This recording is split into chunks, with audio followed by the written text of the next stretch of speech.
Tomás Rivera Schatz y Alejandro García Padilla, comentarios. Mira, yo de entrada quisiera decirte, Lenín, que se ha enfocado mucho toda la discusión en la condición médica, que es uno de los requisitos. Desde mi punto de vista no cumplió con ninguno. Pero aun cuando hubiese cumplido con el requisito médico, si no satisfacía a los otros, la respuesta era no sale. Como ocurrió meses antes cuando se envió la carta donde la secretaria de corrección o alguien de corrección le dijo a la persona que estaba solicitando el beneficio, no tiene un hogar en donde, ¿verdad? Apoyarse. Ya sabíamos que como no tenía familiares, estaba quedándose, porque en la vista pública del Senado salió a relucir eso, en la casa de una amiga, que después se comentó o se dijo en los medios que esa amiga que lo recibió era amiga de la persona que aparentemente tenía una relación con él. Así que el hecho del expediente médico solo, que requería que fuera terminal, y la condición fisiológica limitante, no era el requisito cardinal, era el requisito base, pero tenía que verse la peligrosidad, consultarse con las víctimas y las familias de las víctimas, haber cumplido una parte sustancial de la sentencia, que el mínimo era 20%, y entre otros requisitos que exige la ley y los reglamentos. Así que todo lo que se ha dicho hasta ahora en la Cámara ya se había discutido el viernes en el Senado, y yo no tengo duda de que el Departamento de Justicia va a fijar responsabilidades criminales aquí, porque Lenín, la persona, el técnico que veía a este señor con relativa frecuencia, y respectivamente la cosa médica, sabía que ese señor caminaba. O sea, eso, ¿verdad? Eso es indiscutible.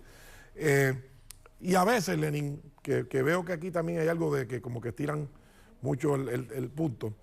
Nosotros hemos presentado legislación para ir contra las aseguradoras, porque un empleado de una aseguradora que no es médico le revoca al médico el diagnóstico, el tratamiento, el medicamento, lo que sea, el procedimiento.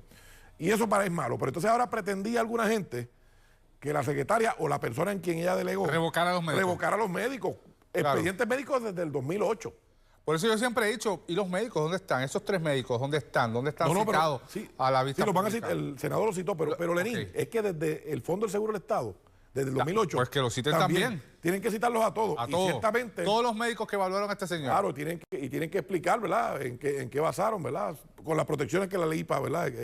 Aquí ya no hay mucho de eso. Yo creo que, de hecho, la discusión aquí en el programa ilustra que la función legislativa nuevamente ejerce, ¿verdad?, una tarea importante. Hoy, particularmente a preguntas de Héctor Ferrer, poco a poco se va, ¿verdad?, desdoblando el tema de que, como decían en el panel anterior y como Tomás manifestaba hace un segundo, no es que no se cumplieron 1 o 2, es que no se cumplió ningún criterio para que este señor saliera a la libre comunidad. En ese sentido, qué bueno que la función legislativa está haciendo su trabajo, porque, de nuevo, ahora el país, y ayer, luego de la vista, el otro día, luego de la vista en el Senado, pudimos también ir sobre el tema. ¿Qué es lo que pasa aquí? Que esos errores,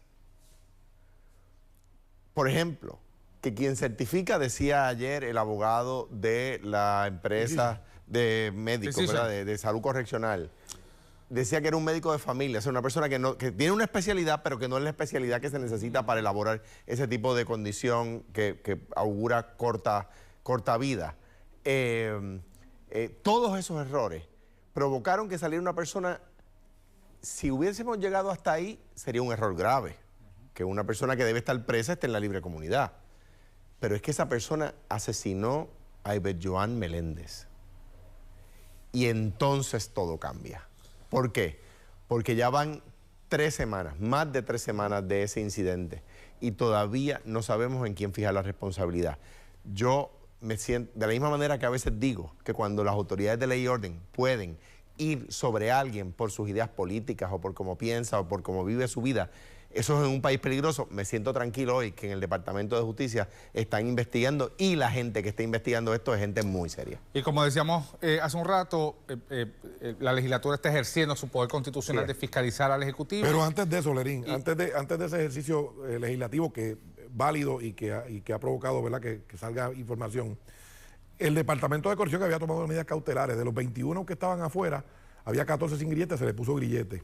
Elevaron la persona a una jerarquía mayor, quien decide si se benefician de ese programa o no, pero los detuvieron todos de todas maneras. Así que se tomaron medidas cautelares para cerrar el cerco. De hecho, vi hoy del 2000 al 2024, 135 y solamente 2. Uno, el de Hermes de Ávila, falló. No debería de fallar ninguno, pero uno falló. Yo acabo de ver que la Junta de Libertad Bajo Palabra acaba de poner en pausa la evaluación del caso del asesino de la esposa del licenciado Arraiza, la ex fiscal. Así que, y esto, ¿verdad? Puede ser que esté afectando a gente que de verdad tenga el derecho de salir en probatoria, pero pues estas cosas Lenín, hay pasan. poderes más amplios. El indulto del gobernador, los gobernadores han indultado gente que han cometido asesinatos. Y hoy lo que se lleva a cabo es una sesión de interpelación, que es cuando la legislatura Cuestiona, fiscaliza. o la Cámara o el Senado se constituyen en una comisión total especial para interrogar a un funcionario, en este caso Ana Escobar, la secretaria de Corrección. En breve regresamos. Esto es Primera Pregunta.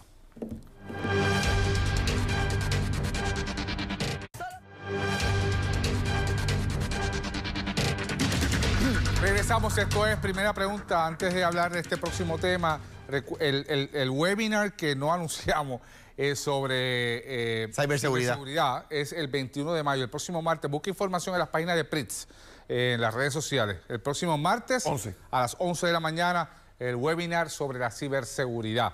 Bueno, este señor candidato al Senado de su plancha de Carolina. Candidato a Senado del distrito por el PNP en Carolina, no tiene primaria. No tiene primaria. Está en el ojo público ahí por una grabación que hay donde se escucha supuestamente contando cash que recogió para el PNP en obras públicas. Ya no está en obras públicas, pero esta mañana la Secretaría de Obras Públicas me dijo, bueno, que ya él no está y que no lo refirió a justicia. Bueno, es parte de un reportaje de una periodista que no tiene mucha credibilidad desde mi punto de vista, en primer lugar. Y en segundo lugar, toda querella tiene que investigarse a la saciedad, tiene que profundizarse. Y sea quien sea el que se haya apartado de la ley, tiene que responder. Alejandro. Sin duda alguna, y le conviene, al que no ha hecho nada malo, le conviene que investigue. Claro, que se investigue. Lo que me preocupa es que en un caso de una persona que se gana el salario mínimo, Ética pone multas altísimas y en casos como este, pues Ética es un poquito más lento, ¿verdad? O sea que eso es preocupante, pero no es desde la perspectiva de esto, Joaquín, desde la perspectiva de ética gubernamental. Mañana regresamos hablando de Mayagüez,